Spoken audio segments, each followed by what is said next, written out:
Saudara, tim SAR memperluas area pencarian penumpang KM Tidar yang melompat ke laut di sekitar Pelabuhan Pautere, Makassar.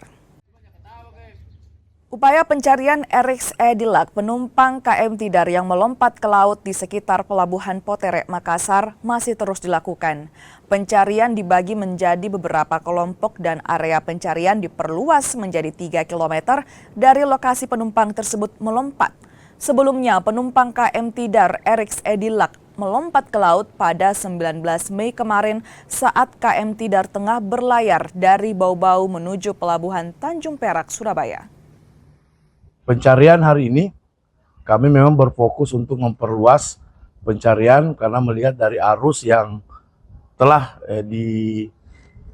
dikomunikasikan dengan BMKG bahwa memang arus saat ini mengarah ke arah timur. Maka kami melakukan pencarian dengan membagi 3 seru dengan ke arah timur.